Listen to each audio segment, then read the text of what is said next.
So now I leave the floor for Professor S.K. Acharya and Professor Premashish Kar to take over and conduct the proceedings. Professor Acharya and Professor Kar, please. I think you are muted, sir. Sir, you are muted. Please unmute. Thank you, Subrat and Mamun, for organizing series of SAASL webinar, which has been very helpful in this time of pandemics. Friends, welcome to the present day when we are surrounded by a pandemic, one RNA virus that we know all, COVID virus. Before that, in this area, we are very much bothered about the viruses which are going to discuss now. There's another RNA virus, which is Hepatitis E virus. I have my co-chairman, Professor Kar. Professor Kar, welcome. Are you there? Professor Kar? Premashish? I think he will join. Don't worry. You are there. To moderate the session, we have two very elegant young men, Dr. Guru Dakkal. Yes. He is from Department of Medicine in the Faculty of Postgraduate Medicine, Bhutan, and Dr. Hasita Vijayavantha, who is the Consultant Gastroenterology from Sri Lanka. Welcome, sirs. And to tell us about Hepatitis E virus, I think Professor Kar has just joined. Welcome, Professor Kar. Yes. To tell us about Hepatitis E virus, we have three elegant speakers. And to start the ball rolling, we have Professor Saeed Hamid, the very eminent man, and a lot of work on Hepatitis E virus from Pakistan. He is the Director, Clinical Trial Unit, as well as Professor and Consultant Gastroenterologist in Department of Medicine in the famous Aga Khan University, Pakistan. He will be speaking on Hepatitis E virus burden and perspective in developed as well as developing nation.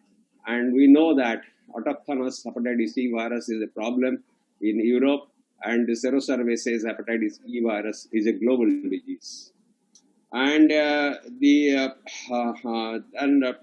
Shalimar, who is a senior faculty at the moment, additional professor in Department of Gastroenterology at All India Institute of Medical Sciences, New Delhi, and has been continuously publishing on the area of hepatitis C, kidney liver failure, and acute and chronic liver failure.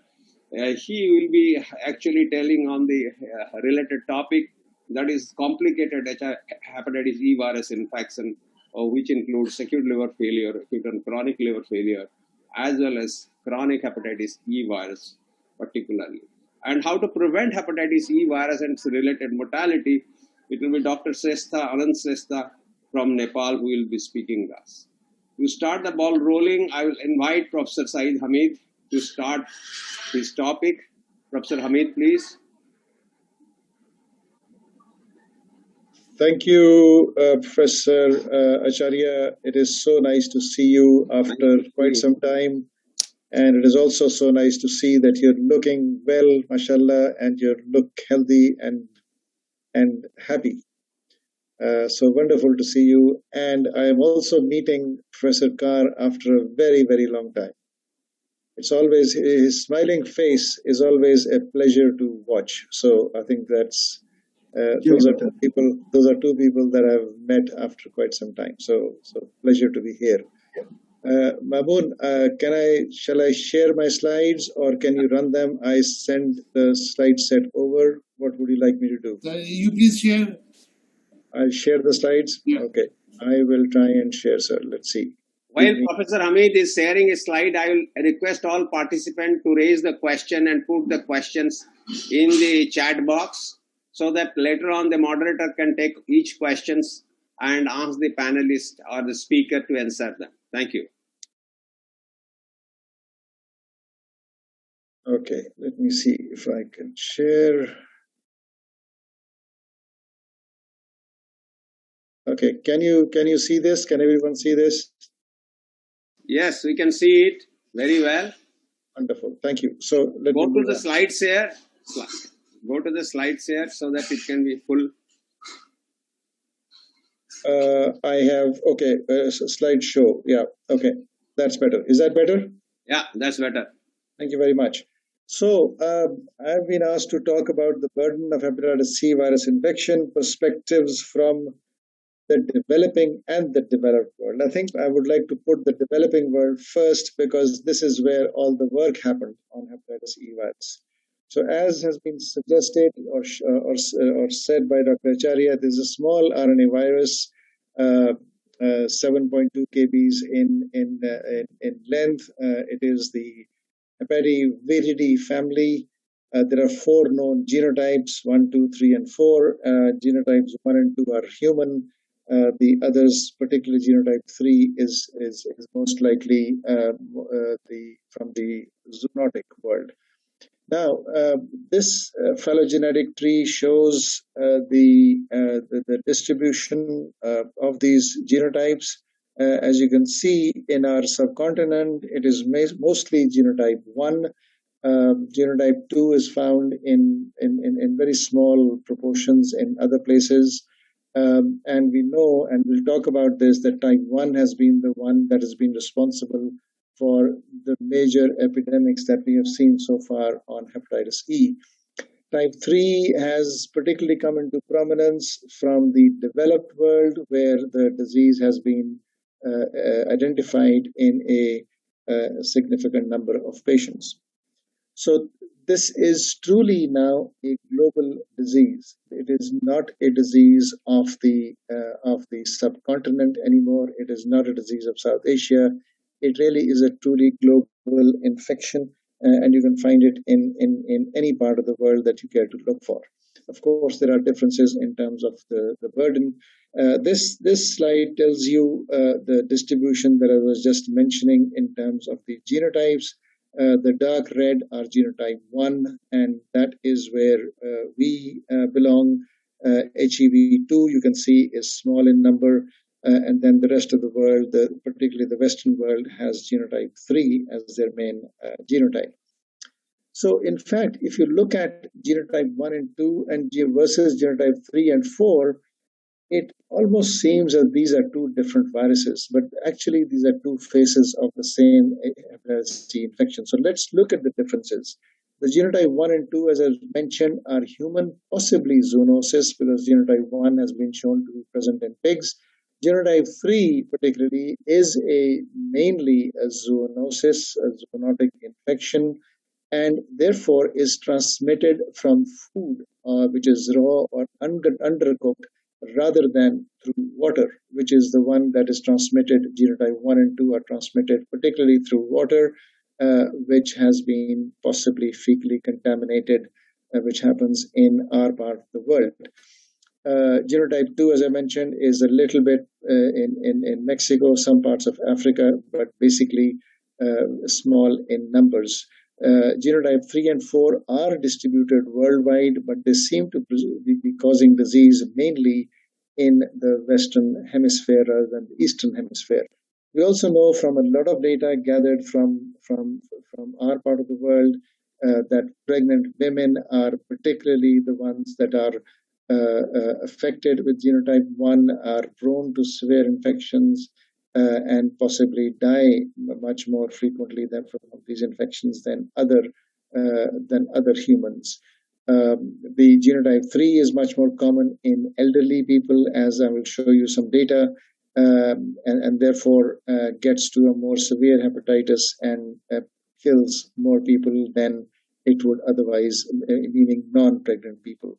Genotype 1 and 2 can be asymptomatic infections, very similar to hepatitis A, except for the pregnant folks.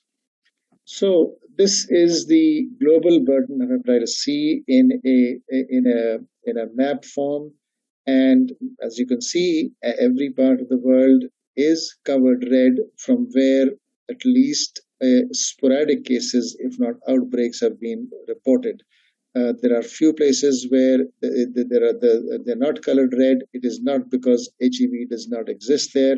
I think it is because there is not enough data, and this is work done by Rakesh Agarwal, published in 2010.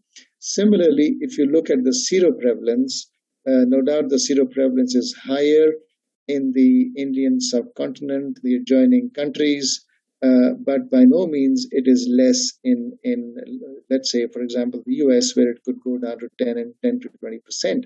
And now we are finding that even in Western Europe, the prevalence can be as high as 20%, and we'll come to that. So this is the slide that tells you that the prevalence of seroprevalence of hepatitis C is by no means small in amount in Europe, for example, particularly. Look at France, which is beyond 20%, Germany around 15%, England around 12%.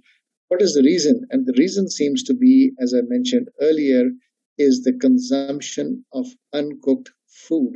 As you can see on the left-hand side of this photograph, which is basically raw food, as opposed to the right-hand side, which is more processed food and which will cause disease. So, what is the prevalence or the burden in the developing world? The developing world has faced a number of epidemics, large epidemics, as we know. This is old data. In Delhi, in Kashmir, in Kyrgyz Republic, in China.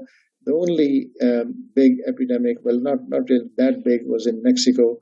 But all the features, all the epidemics had some common features. For example, the incubation period was between 2 to 9 years. The highest clinical attack rate was between 50 and 40 years, so affecting the young. Overall mortality low or very low, except in pregnant women. So this is a typical hepatitis E, acute hepatitis E virus infection occurring in a young adult in our part of the world. A sharp rise in ALT, not very dramatic, not like you may get in some other viral hepatitis disease. For example, the ALT may be something like 1,000, between 1,000 and 2,000, maybe even less. But certainly there's jaundice. The virus is found in the stool for some time, and then it disappears before the clinical illness starts. The virus can be found in the blood, but then it disappears, and therefore catching it with a PCR becomes really quite difficult unless you do a PCR on the stool. So this is the commonality that I was talking about in most of these outbreaks. Very, very consistent data to show that pregnant women, mortality in pregnant women is much higher as compared to the younger population. What is the relationship then? Why are these pregnant women dying off more frequently? I know people have their own theories, and Dr. Acharya has his own theory, but these are some suppositions. Is pregnancy a risk factor for infection? Is it a risk factor for clinical illness?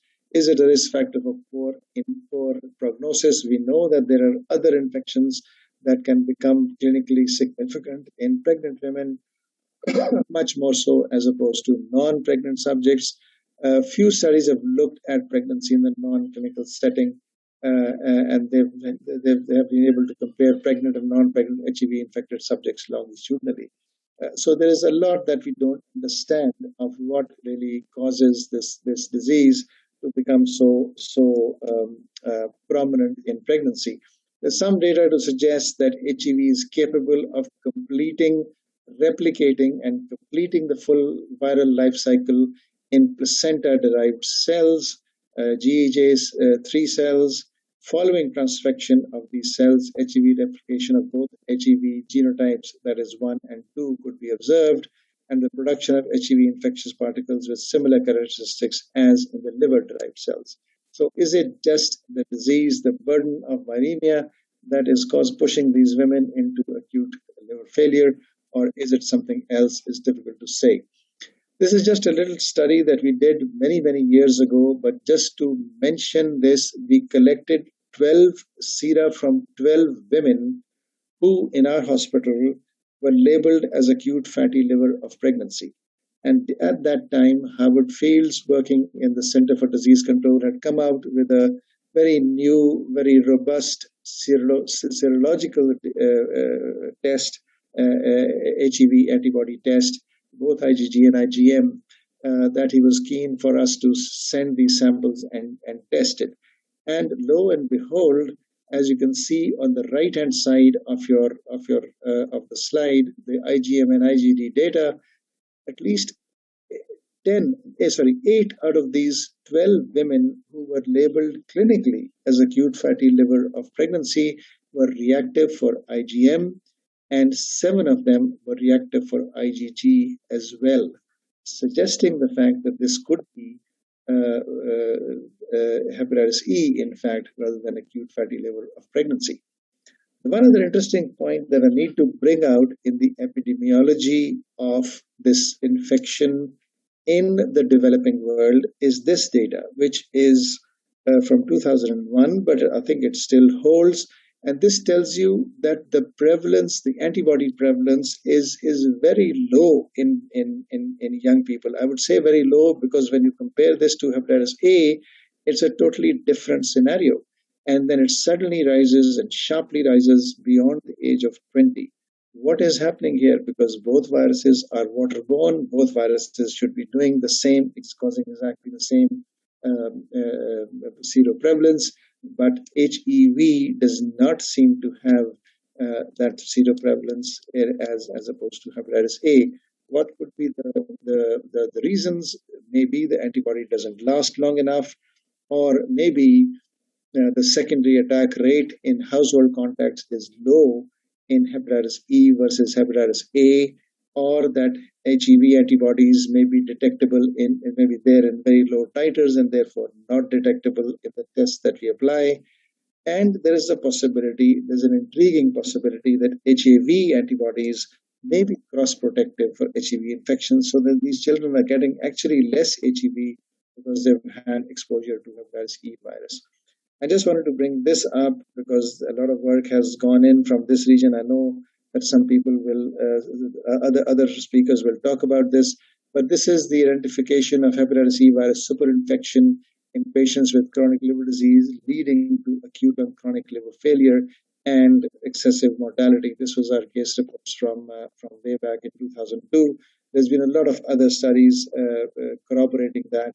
And particularly this one that I like, which is the study from the chairman of our session, who suggested that even if these people recovered from the acute HEV infection, yet their survival was compromised over a period of time, as opposed to those who never got HEV infection.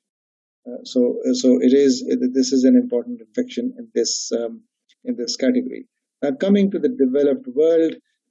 This is where the zoonotic part comes in much more strongly than it does in our part of the world. A number of animals involved, and eating the raw meat does cause problems.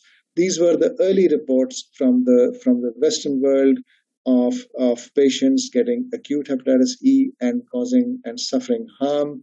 If you note, 2 or 3 things are important in these series. One, that these are significantly older patients compared to our patients who are young, 70 years old, 76-year-old, etc. They had alcoholic cirrhosis or other idiopathic fibrosis. They died of liver failure in 18 to 24 weeks. So in this very small series, 2 out of 3 patients died. Similar data came out from France, where there was death in at least 5 of these patients out of 7 who got acute hepatitis E virus. And this is what raised the alarm for the whole world. And then there was this study from Nassim Kamar, our friend from France, who looked at, in this case, particularly kidney transplant recipients, and found that a number of these people developed acute hepatitis E infection, and what was being thought as a rejection was actually an acute hepatitis E infection going on to chronicity. And chronic infection is going to be covered by Dr. Shalimar, so I will not say much about this, except to say that then people have looked at our own patients, this study from India, for example, and they found nothing in terms of solid organ transplant recipients suffering from acute hepatitis E infection. So again, maybe the different genotype or whatever, we did not find, or at least Dr. Naik from India did not find any suggestion that our transplanted patients were being affected by this. Lastly, this is a study which looked at suspected cases of DILI and tested them for HEV RNA. And as you can see in the third column from the right, at least 4 of these patients out of 9 were HEV RNA positive, suggesting the fact that this could be hepatitis E rather than a DILI. This was again a Western study. So just to conclude, HEV is really a global infection with a global interest. There are lots of people who are working on this, getting interested, and so it really, the field is to some extent moving further. It is no longer a human infection only, but it is also a zoonosis. The epidemiology and transmission factors vary between the developing and the developed world, as I have tried to show you. And also, clinically, it has become quite a heterogeneous infection, right from the epidemic part to the sporadic cases, to the cases causing acute and chronic liver failure, and to the cases causing other various illnesses, which other speakers will talk about. So a fascinating infection, I think, to which we do not pay so much attention in terms of comparing, in terms of what we do for hepatitis B and C. But I think there's a lot of work that still needs to be done in this infection, and I'm happy that we are having this symposium on the SAASL platform. Thank you very much for your kind attention. Sir Hamid, for telling us the global burden and telling us the genotype about the virus and about the distribution and about the heterogeneity, about the way they are getting transmission and the controversy that exists. Now, Dr. Hamid has started the ball rolling, telling that indeed it can cause serious liver disease in the form of acute liver failure, acute and chronic liver failure, as well as he showed the data that in organ transplant, immunosuppressed patients, it can cause chronic infections. And to speak more on this, I will invite Dr. Shalimar to speak on this aspect and further clarifying the information available on this. Dr. Shalimar, please.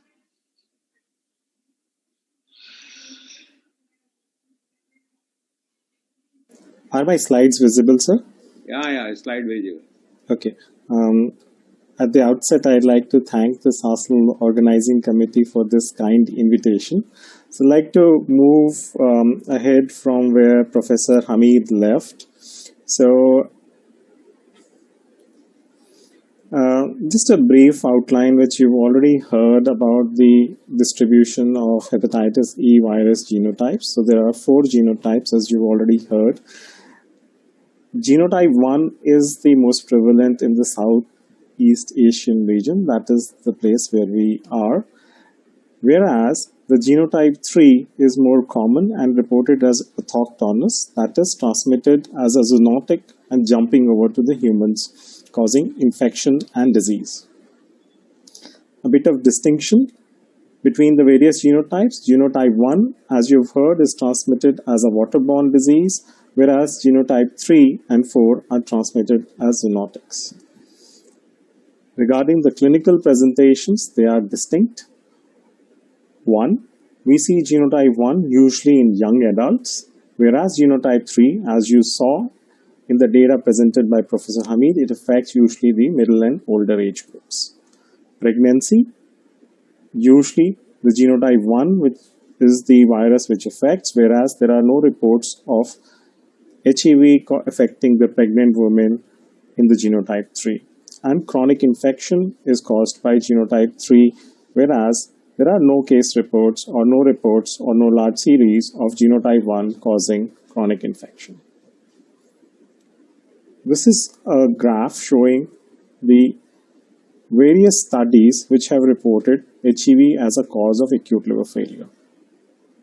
You look at various studies, the proportion of patients varies from 13 to 30% across series depending upon which place they have been reported from. A look at our data.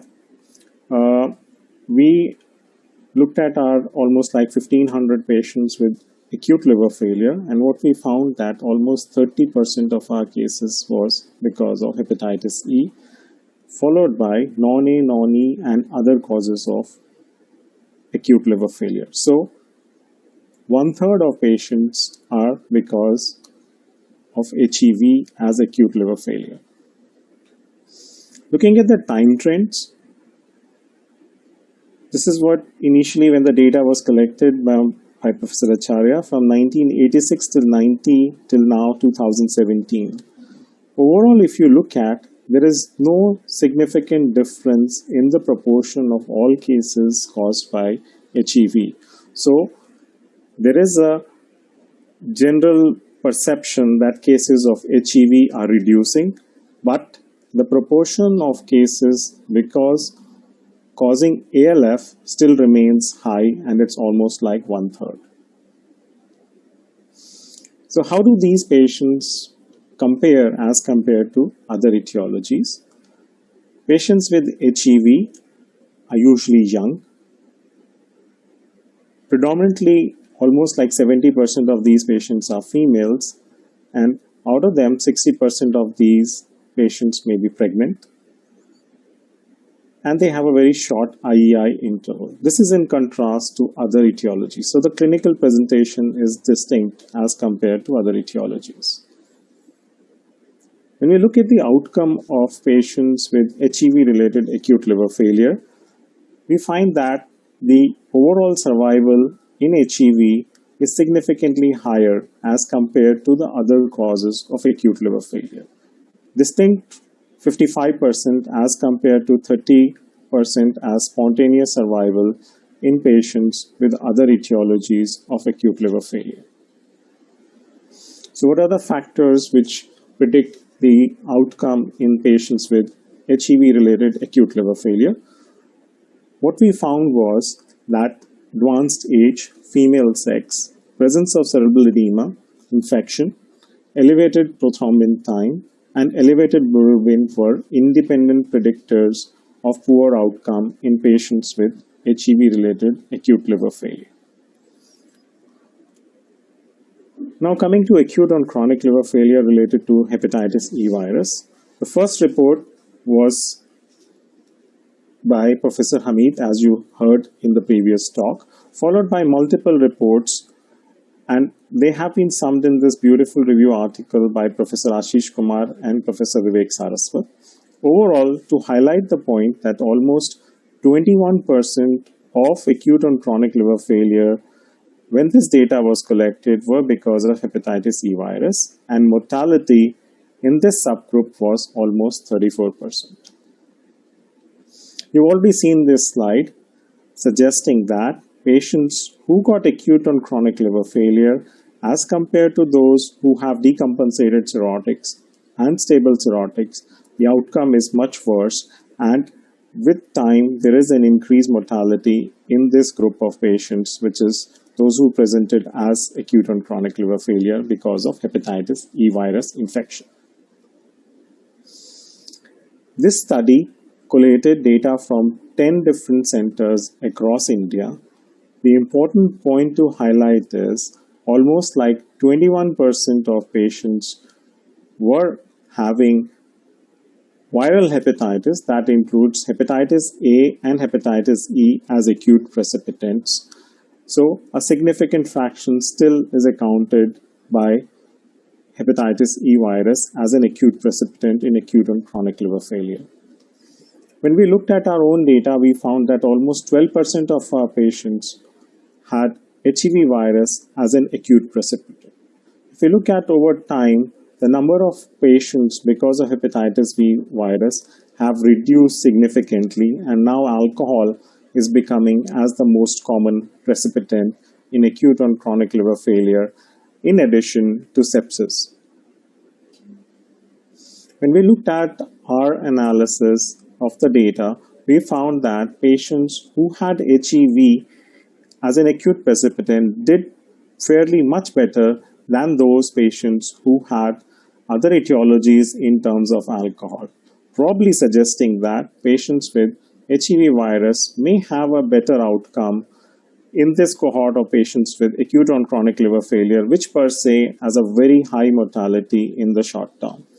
What we interestingly found when we looked at our data, we found that patients with HEV had a lesser proportion, or the proportion of infection in these patients was less as compared to those who were alcoholics and cryptogenic acute precipitants. Pathogenesis, as what you've heard, is still unclear. We still don't know how exactly is the liver affected and what kind of pathways get activated which lead to this downstream clinical presentation as acute liver failure and acute and chronic liver failure.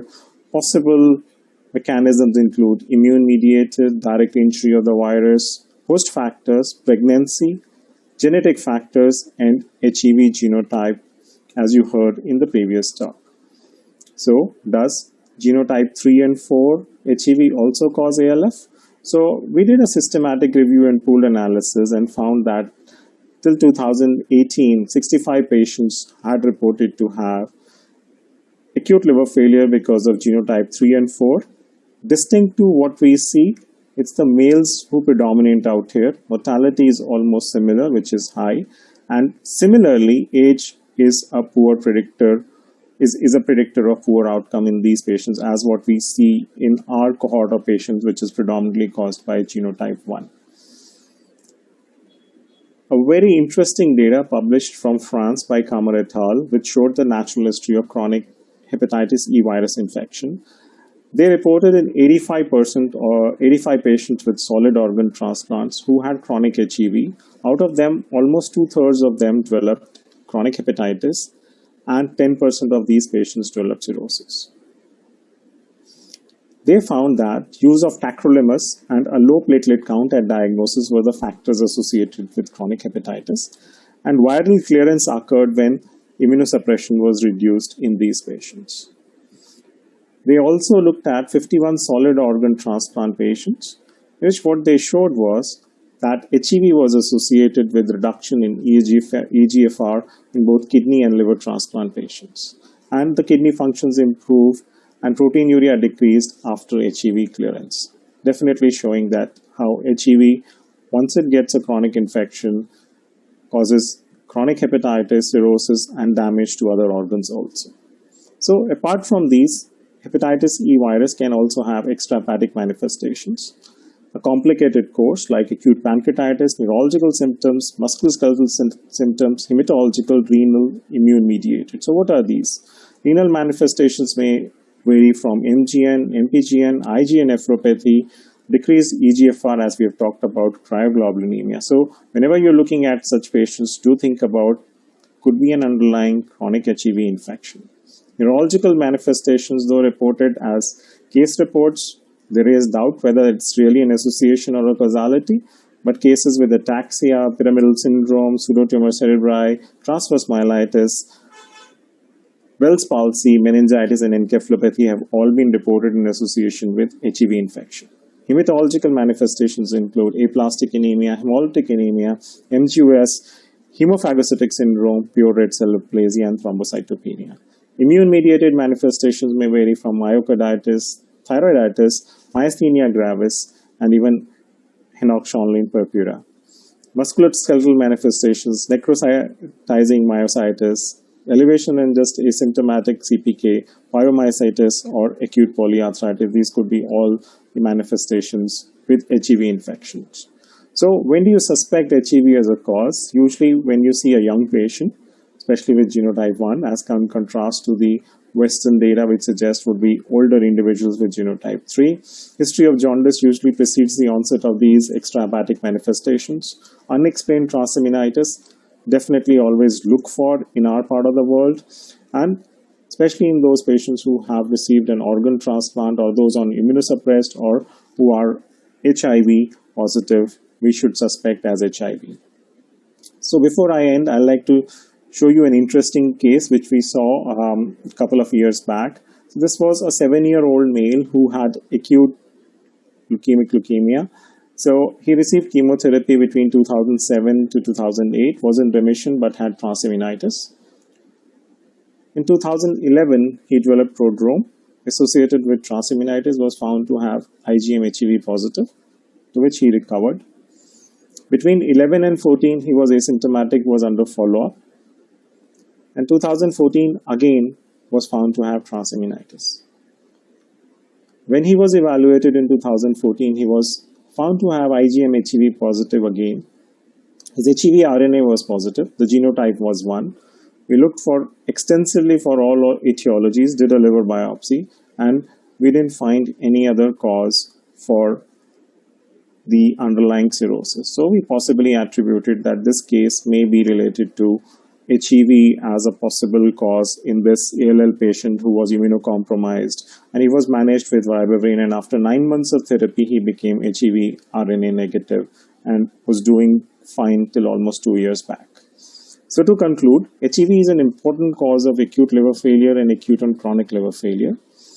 Chronic HEV infection usually occurs in immunosuppressed patients and can cause chronic hepatitis and cirrhosis, reported predominantly with genotype 3, in contrast to what we see in our part of world as genotype 1.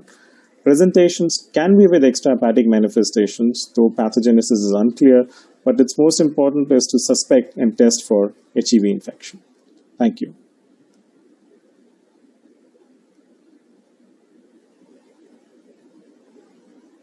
I think Dr. Shalimar has very nicely covered that hepatitis E virus indeed causes severe liver disease, and both acute liver failure, acute and chronic liver failure, and I presented data and showing us data of genotype 1 associated chronic liver disease. That is very interesting. Of course, known that genotype 3 is associated with chronic liver disease. And he emphasized that hepatitis E virus is global disease, cause serious liver disease, cause mortality, and therefore it is a concern, and in our region it is a public health importance. I will request Professor Kar to invite the third speaker to tell us how we will get away with hepatitis E virus. It gives me pleasure to invite Dr. Ananta Shrestha from Nepal, who have contributed a lot of data in the literature as regards the prevalence of hepatitis E-related liver diseases in Nepal. So I would like to know from him his experience about the spectrum of the diseases which he has seen in his specialty practice. I'm audible? Am I audible? Yeah. Hello? Hello, am I audible? Yes. Well, thank you, Professor Kar, for an kind introduction. Let me share my screen.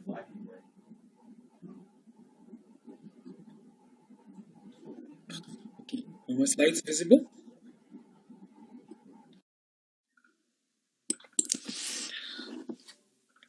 Ladies and gentlemen, a very good evening.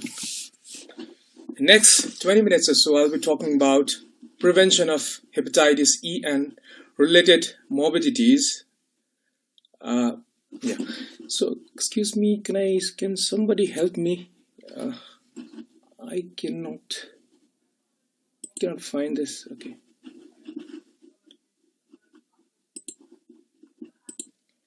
Okay.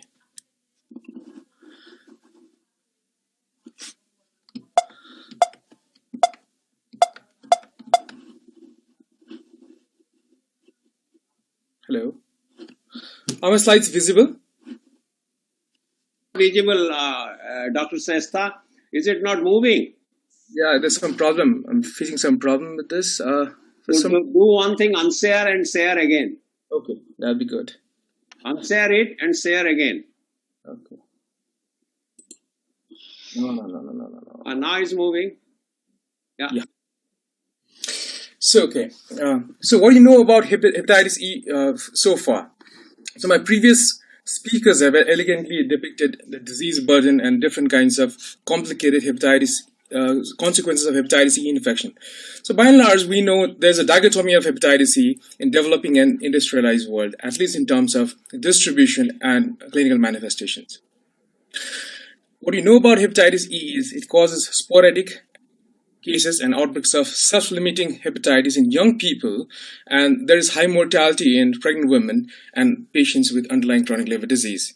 It is mainly transmitted as a waterborne disease, but there have been reports of foodborne transmission, blood transfusion, and transmission from the vertical route as well, but they are less important. There's a huge disease burden with substantial morbidity and mortality, and no viable specific treatments are available yet for genotype 1 and 2, which causes the main disease burden in Asia and Africa. We have a good understanding about the disease transmission, and drinking water, fortunately, is a voluntary act, unlike breathing. This is particularly important because in current context, when we go to a COVID ward without inadequate protection, we can't hold our breath for more than 30 seconds. But we can refrain from drinking contaminated or suspiciously contaminated water for about 2 hours, even we are thirsty. So we have a choice of drinking healthy water or safe water. It's very important to realize that ensuring safe drinking water is cost effective, but it is also often challenging to implement in developing worlds. Vaccines are available, and if properly implemented in high-risk groups and in proper timing, it may potentially decrease mortality. Now, in order to understand how to prevent hepatitis C, we have to first understand what are the modes of transmission and how we can intercept. Now, in our community, hepatitis E usually manifests in 3 major forms. The first is epidemic, the second is sporadic cases, and third are small focal outbreaks that occurs in a confined settings. This is how an epidemic of hepatitis C looks like. On the left, you can see a compressed curve type of hill, which represents a point source epidemic. Here, epidemic starts, it reaches a peak, and it ends within few weeks or months. So this is a typical compressed curve epidemic that lasts for a small duration of time, and it is usually because of point source contamination of the drinking water source. Here, it is often very easy to find out the source of contamination by epidemiological studies, and it is often very easy to remove the contamination. However, any intervention in this kind of epidemic is likely to be not very fruitful. The reason is, by the time you intercept in these cases types of epidemics, usually most of the people are either infected or they're incubating. Whereas on the right side, you can see a multimodal type of epidemic, which has got multiple peaks and has got a protracted course that may last for many months and even years. These kinds of epidemics are a good type of epidemics to intercept upon, because timely interception or intervention can decrease the disease burden, or at least mitigate the total number of patients infected and decrease mortality. And this is what the sporadic cases in endemic areas look like. There are fairly constant number of cases that have been reported every week or every month that may have slight rise during rainy seasons, but you obviously don't see big peaks like in epidemics. These kinds of manifestation or sporadic cases are very difficult to control or prevent, and given that there's a huge population in the endemic area, and it's a big area that has to be intercepted upon. But the crux is supply of a safe drinking water supply is the main crux for the prevention of sporadic cases. So what are the main causes of outbreaks? So what we are interested here is the outbreaks, right? And if you see this beautiful review based on global HEV outbreaks, almost all of the outbreaks have been reported because of contaminated drinking water. It can be because of leakage of water pipelines or failure of water treatment or use of untreated water from river springs. Sometimes flooding and heavy rainfalls have been associated with the outbreaks. And of course, there are cases of leakage of sewage pipelines, and especially when sewage pipelines run in close proximity with the drinking water supply.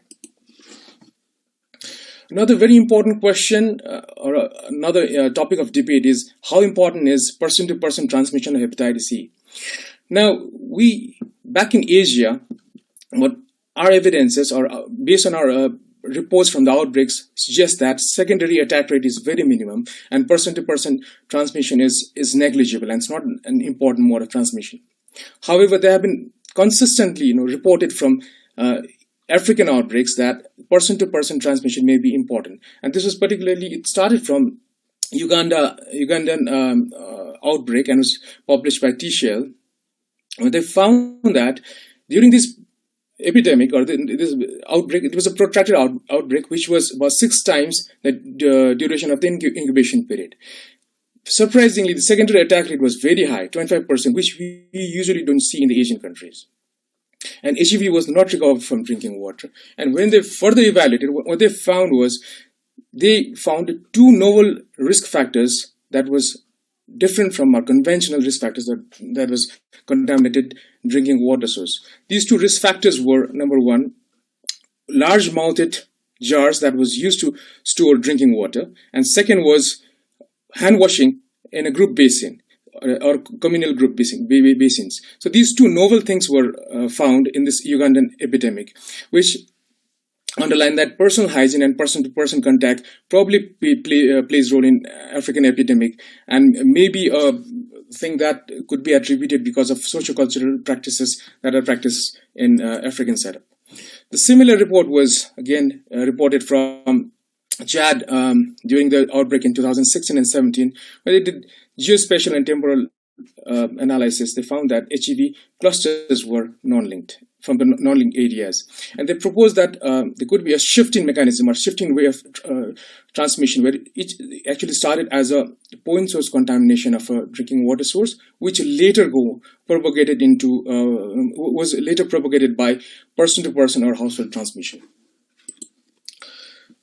So what are the interventions that are useful for prevention of hepatitis C? By and large, only interventions that are effective and are available are ensuring the safe drinking water supply by different means. These include chemical as well as physical treatment of these waters. Hand hygiene and personal hygiene and hand washing has been stressed in African epidemics. There could be there were some reports that also intervened on food hygiene, and of course there are vaccines. Now, chlorination has stood the test of time, and chlorination had been there before the discovery of hepatitis E virus. And this experimental study, they have shown that chlorination is effective in inactivation of hepatitis E virus. Minimum residual chlorine level of 0.5 milligrams per liter for about 30 minutes is sufficient to kill hepatitis E virus. And what we have learned from the past epidemic is this beautiful report from Epidemic of Kanpur in 1991 showed that there were this epidemic was a protracted epidemic. It had 2 waves. First wave was because of fecal contamination of the drinking water source, or the river Ganges was contaminated by the sewerage. But the second wave was also seen. The second wave was likely because of inadequate chlorination of the water reservoir. As you can see in this picture, there are 4 boxes which are the residual chlorine trends in these reservoirs. And particularly in reservoir 4, you can see that at one point in February, they had a dip of chlorine level that was almost negligible. And at that time, there was this high coliform count noted in the reservoir 4. And in this study, it was reported that the area that were supplied from reservoir 4 had the highest number of patients who were reported to have ectatic hepatitis. For a successful chlorination strategy, WHO has defined that at the level of reservoir, the free residual chlorine should be more than 0.5 milligram per liter. At tap stand, again, it should be at least 0.5 milligram per liter. But at the point of use, it should be 0.2 milligram per liter. However, just maintaining the safe or adequate amount of chlorine in the drinking water supply does not prevent from epidemics. Now, this epidemic of Sudan is testimony for it. In this epidemic, the records show that the chlorine level in the water supply in Sudan before and during the epidemic was consistently at level of 0.5 milligram per liter in the tap stand level and during the outbreak. And similarly, in the Chad epidemic as well, they didn't find any relation between chlorination points and HEV clusters. So there were HEV clusters where chlorination points were there. And again, FRC monitoring reports show that at all times, the chlorine levels were more than 0.5 milligram per liter during the outbreaks. So this definitely challenged the efficacy of chlorination in prevention of an outbreak.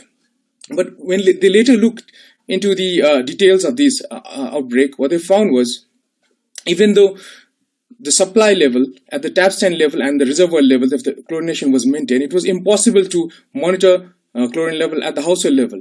So when they did a survey at the household level, they found that only about 43% of these patients in the household had actually safe free residual chlorine levels at the point of consumption. So maintaining chlorine level at the point of consumption is a challenge. And if you don't maintain it, there's the maintaining FRC at the point of reservoir and at the tap stand level is not very helpful. Now, to summarize, chlorination is an effective means of inactivating hepatitis E. FRC level, both at level of tap stand as well as reservoir. It is relatively cheap, but turbidity is an issue, and organic contamination can also impair its efficacy. Main challenge here is to ensure FRC level at the point of consumption. Heating is an efficient way of inactivating hepatitis E, and this study has clearly shown that heating at 56 degrees centigrade for 15 minutes is sufficient to inactivate 95% of the virus, and if you heat at about 60 degrees centigrade, it inactivates almost 99%. While boiling of the water till bubbles up is enough to inactivate hepatitis E virus, and is very practical and can be done in household. The only issue here is the availability of fuel. Fuel is an issue, especially in a challenge and outbreak setting, and when we are talking about the displaced population or population in conflict. This study also pointed out a very important issue, that core temperature in the rare cooked meats is not sufficient to inactivate HEV, because there's a way of eating meat that's called a rare cooked meat, where the core is not very well cooked. It still remains raw. And it has been seen that the temperature that is seen in the center, in the core of these meats, doesn't reach about 60 degrees. So this is particularly very important as for the population which consume undercooked meats, and in areas where zoonosis is very common, as discussed by the previous speakers. UV disinfection is a relatively newer method, but is gaining popularity, and it has been seen that it is efficient in inactivating hepatitis C virus at relatively low dose of radiation, that is about 300 joules, which is easily available in our commercial products. Now, chlorination is hampered by turbidity. Now, if there is turbidity, then chlorination efficiency as well as efficiency of UV disinfection goes down. So there has been a technique called flocculation chlorination sachet. It's a combination of both technique. What flocculation does is it reduces the turbidity, and chlorination helps in disinfecting or inactivating hepatitis C. But it has been shown that it has got suboptimal performance, and extra chlorination steps may be required. So it may not be very helpful in tackling or preventing hepatitis E in a real world scenario. Now, hepatitis E virus vaccine, HEV vaccine, has been the main attraction of hepatitis E virus worldwide. Now, the first vaccine movement actually was published in NEJM in 2007. This study was done in Nepal, and it was done by GSK. It included recombinant HEV vaccine, included 3 doses at 0, 1, and 6 months, with phase 2 randomized double-blinded placebo-controlled trials.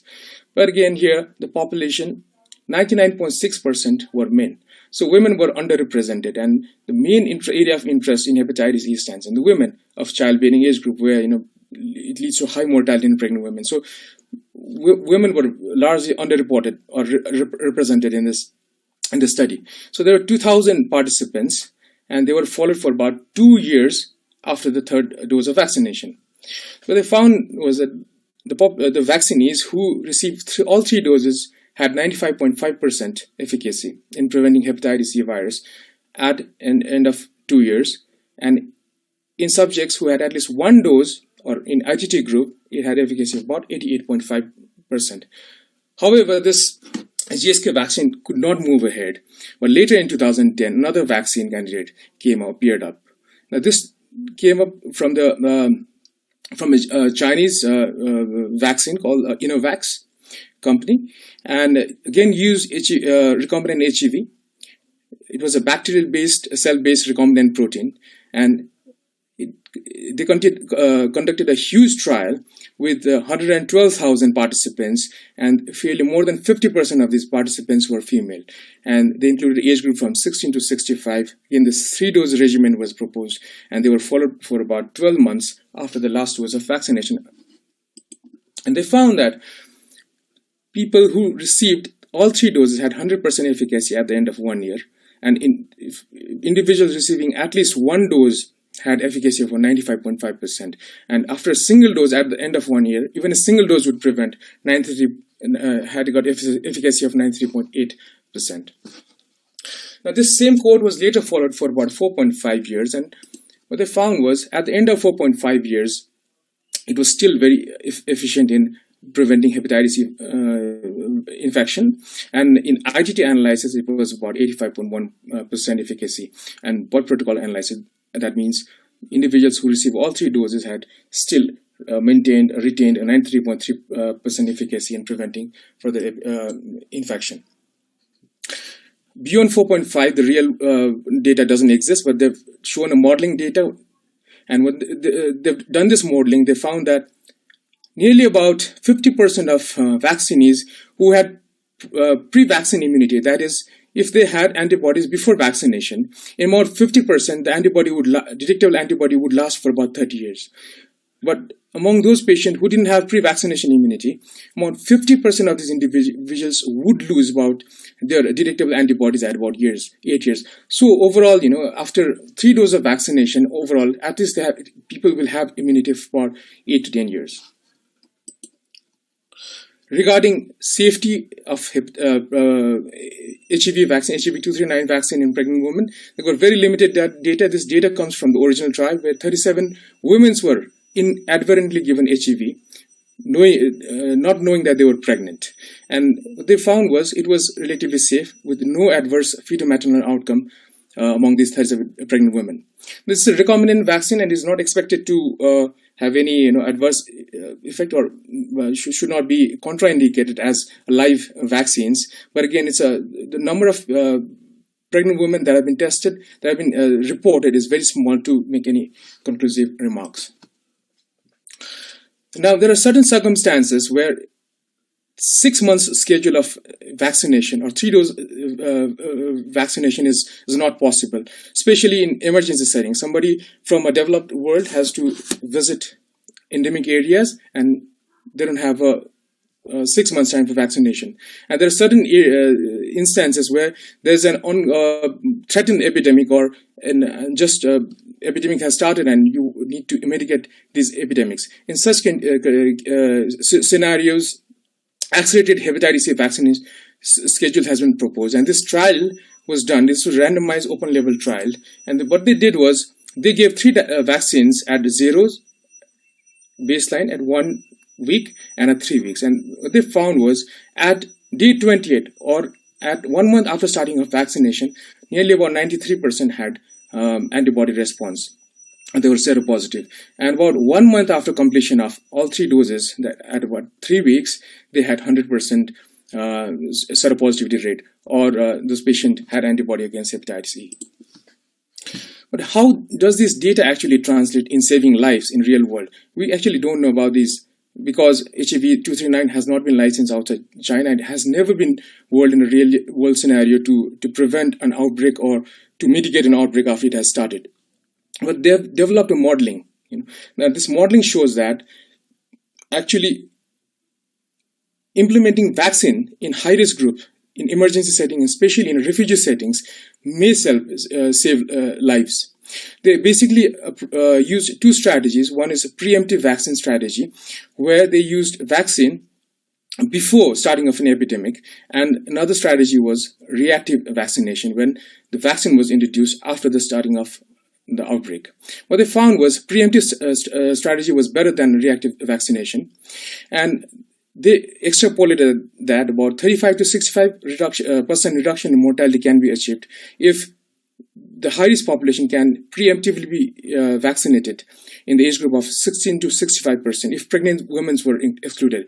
But if pregnant women were also vaccinated, this mortality reduction will be around 66 to 82%, which is pretty impressive. And they also show that just vaccinating pregnant women might also substantially reduce pregnancy-related HEV death. So current status of HEV 239 is status quo because it has not yet been pre-qualified by WHO. They need further more data about vaccine and HEV epidemiology. And at the moment, they do not recommend introducing this vaccine into the national programs.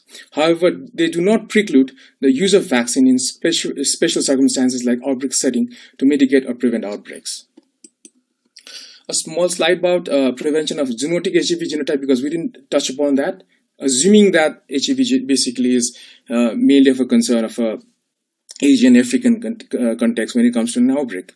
So proper cooking meat products is important to prevent genotype 3 and 4 infections. HEV 239 is effective against genotype 4 as it has been tested in original trial, but there are no data in prevention of genotype 3.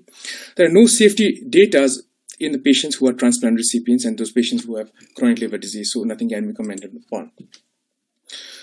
So, ladies and gentlemen, to conclude, there is a substantial morbidity and mortality and lack of treatment. So, prevention of hepatitis E is the key to decrease the disease burden as well as mortality. So, water infection is cost-effective and has got added advantage of preventing other waterborne diseases like cholera, typhoid, which are again major killers in our part of the world.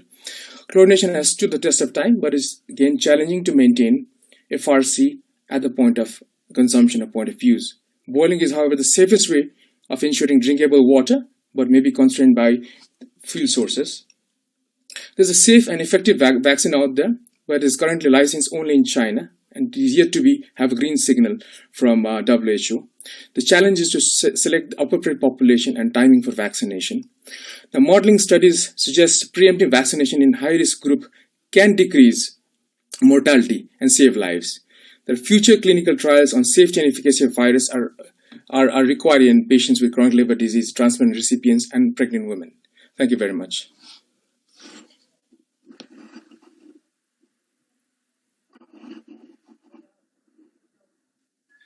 Dr. Kar, you are muted. Yeah. Thank you, Dr. Shrestha, for having enlightened us with all the updated knowledge about the prevention of hepatitis E infection and the role of... I think there would be a lot of questions from the participants. So we look forward to the questions. Dr. SPC may look into the questions which have accumulated over this period of time. Now, Professor Kar, we have two moderators. Yeah. I think you should ask the moderator to... You can ask the moderators to look into questions. Give their comments. Yeah. A question has come in from Dr. Biswas to Dr. Ananta. Can we give the hepatitis C vaccine in children, and is there any trial evidence for this?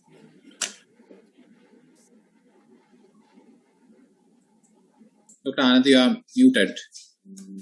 Well, HEV 239 has not been trial in the age group less than 16 years of age. And if you see, in our part of the world, HEV is not of a big problem in pediatric population as shown by Professor Shalimar in earlier paper as well.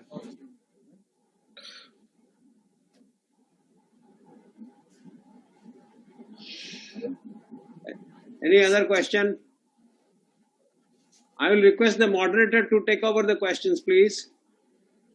That's the only question we have received. If anybody has any questions, they can unmute and ask the question. I want to ask both Professor Acharya and Saeed and Professor Premashish Kar. They are the giants in this field. They've done a lot of work. HEV is a major menace in South Asia, especially in this part of the world.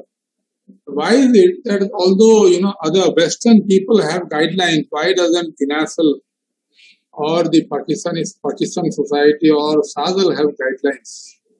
Should we have guidelines on how to test for? Because there are a lot of problems in testing also, interpretation of tests, then treatment and prevention.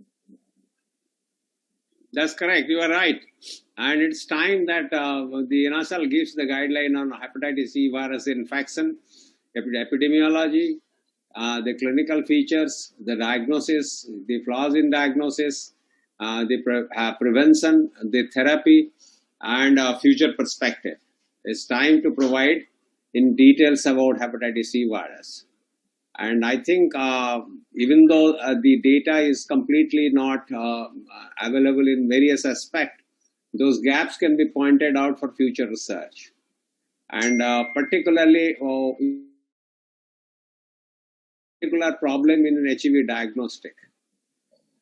Because most people doesn't know that IgM anti-HEV is very erratic. And if you see the epidemic, there are 60% of the people with epidemic hepatitis E have IgM HEV, whereas 40% may not show it. And if you see all the epidemics Dr. Hamid pointed out, and you go through those epidemics, you'll be surprised 20 to 40% of them do not have IgM HEV, but majority of them have IgM HEV. If you see Dr. Shalimar's data which he presented, you'll find a sizable proportion of non-A, non-E virus, which is a lot. I'll just come in. Sivaram, you take over. There is something urgent coming.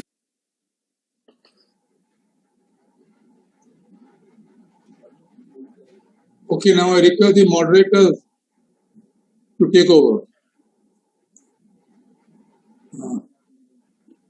Those are the only questions we have received. May I ask a question? Is there any evidence for use of ribavirin in these patients? Any?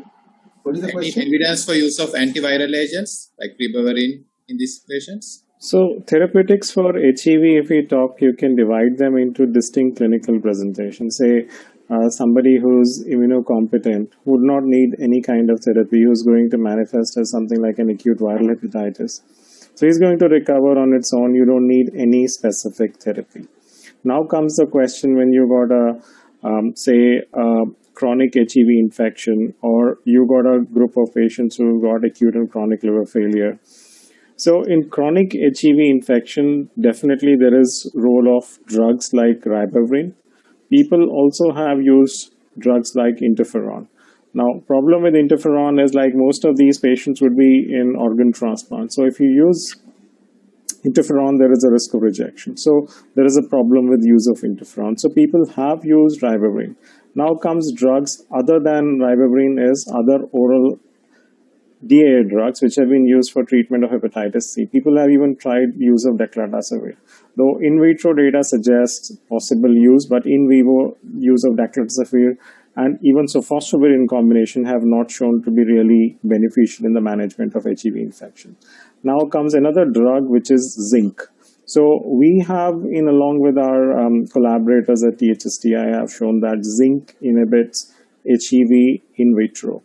Whether it does in vivo, as zinc is effective in other viral infections like rotavirus. So could there be a role of zinc? I think all these aspects need to be answered in future trials. We have used ribavirin in patients who had chronic HEV infection, and we found definitely that HEV becomes negative. As the case report which I also showed, a young boy, we treated him with 9 months of ribavirin, he became HEV RNA negative. Similar results have been shown in the Western countries of use in organ transplant.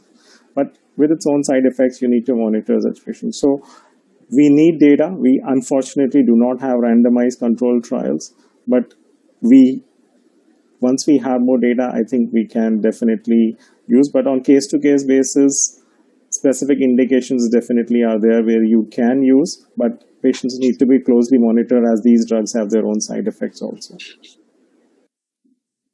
Thank you, Dr. Shalimar. Just to answer the question a little bit further, if you look at ACLF with HEV infection, that in those cases, generally the virus does not persist that long that it could be treated with ribavirin or any other modality. What takes over the infection is then the immune mechanisms, which are then affecting the liver and probably leading to liver failure more than the virus itself eventually. So there may be a very narrow window to treat these people with ACLF due to HEV. initially, but that window is not as long as, say, for example, somebody with true chronic HEV infection, particularly in somebody who's had organ transplantation. So just a caveat to say that the treatment may not be effective and efficient in a good number of people in any case. Yeah, I have a comment. Dr. Ananta, your presentation was excellent. I think a lot of issues which are not discussed, normally people talk of clinical, but the most important part is prevention. And you went at length going into details of different aspects of prevention. Thanks for that. And you being, since you're the convener of the SAASL HEV group, why don't you start off today? Today would be an ideal time point for starting, a position paper on HEV infection in South Asia. We have, all the people, the important people who have done work on this. Professor Saeed, Hamid is there, Professor Premashish Kar is there. Acharya will obviously, he is the chair of the committee, so he would be there. Shalimar is there with us. So why don't we get serious and have a targeted, prepare a position paper. Yes. So your comments please on Professor Hamid on this.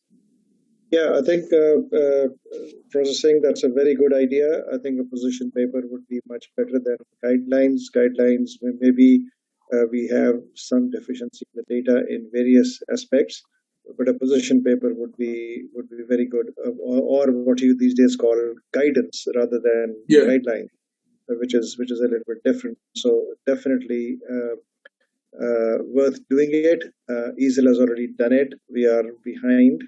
We should have been the first ones to do it. So I would suggest that we do this on the platform of SAASL, so that all countries of the of South Asia are covered. Dr. Shalimar, Professor Premashish Kar, would you help us in this task? Yeah, definitely. We will actively help you and participate. Definitely. I have one small even in our country, in India, there's a variation in the prevalence of hepatitis E infection in the northern part of India versus eastern India and northeast. In northeast India, you find that hepatitis A is more common and E is not there. Right.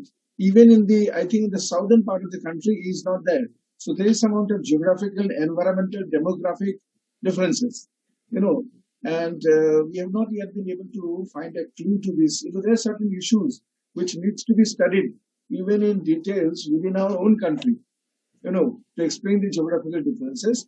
And I think if you have a working force who can form proposals, who can develop guidelines, I think that will be helpful for not only for our country, but also for the neighboring countries.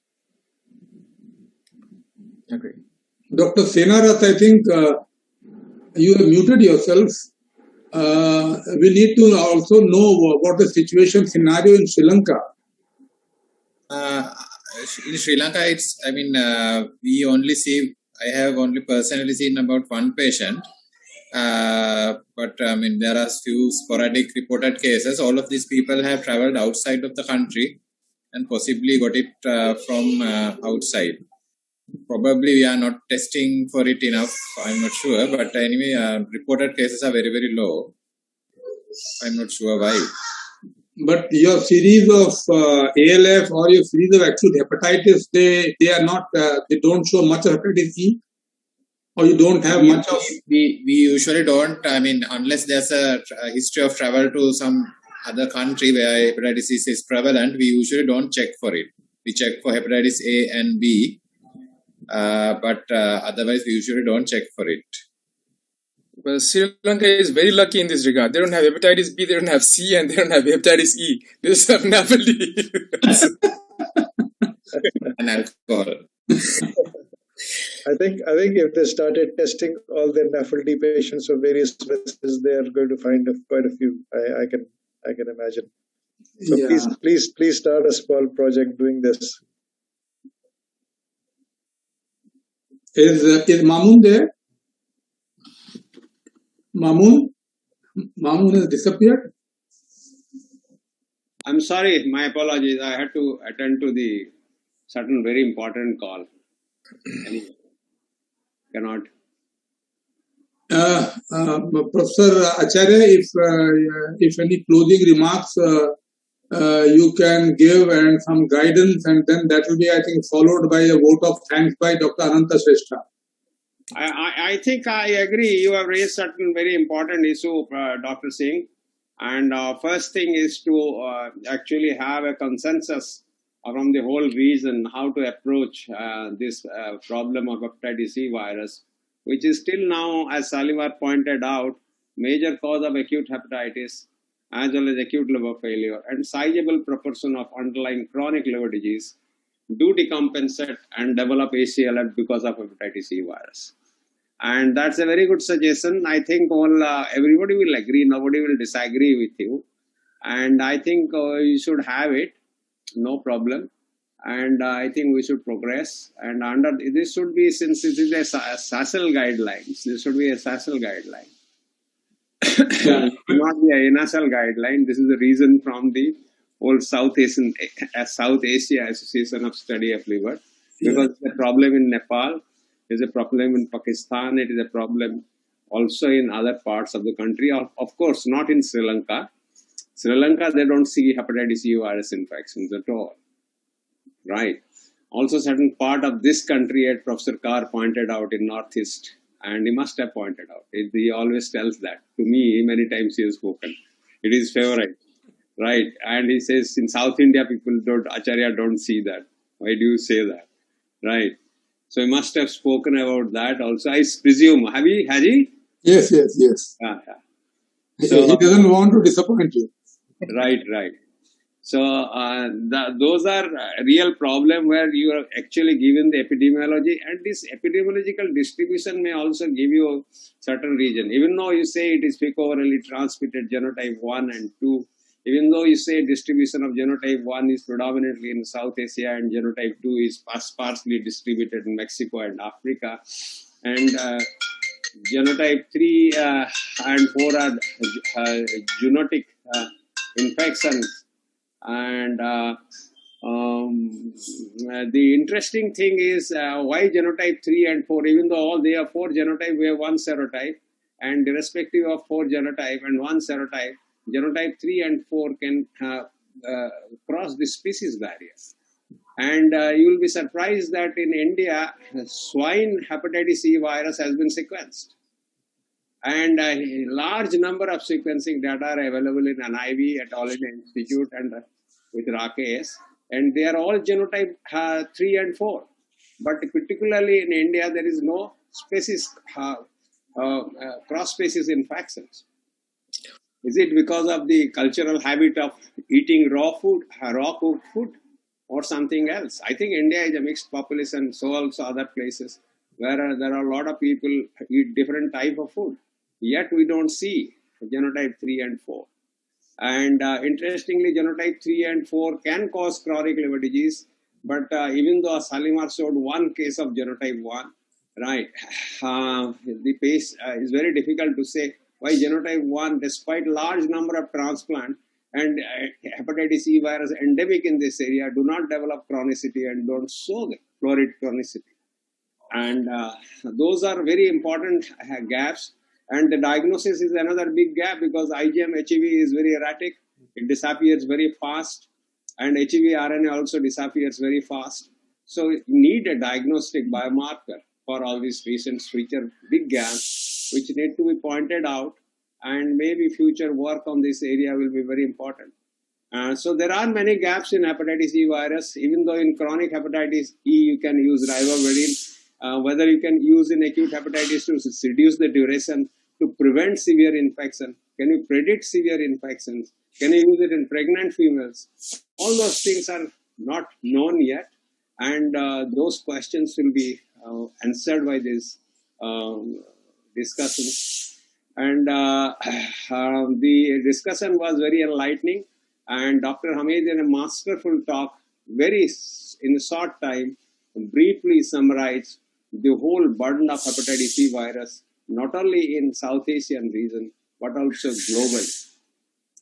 And he also pointed out the way it get transmitted both in Western country, in our country.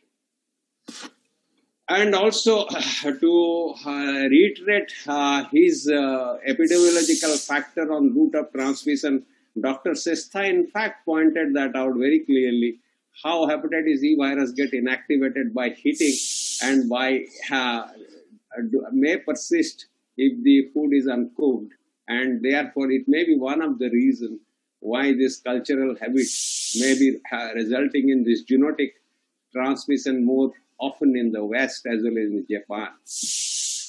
And that is a very interesting thing. And if you see, Shalimar pointed out very clearly certain very important thing. Even though he told hepatitis C virus caused serious liver disease like acute liver failure and acute and chronic liver failure, when he compared with the other etiology, it found that it has the lowest mortality. It has a prognostic significance. And also, since you do large amount of liver transplant in this part of the country, and identification, therefore diagnosis become much more important. And that is what Shalimar very clearly pointed out, that both in ALF and ACLF, using a fairly large data, that we have a lower mortality. That is the second very interesting point. And Dr. Shrestha pointed out many things new. He told boiling actually kills hepatitis C virus.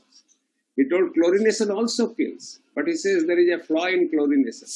There is a maintenance of chlorine level there, which there is a small window between turbid water, which is drinkable or not, become with chlorine smells, whereas the adequate chlorine concentration to maintain that. He also told that ultraviolet light is good, inactivated 99%. Most of your water purifier or RO system uses ultraviolet light. But I think Dr. Shrestha left a point.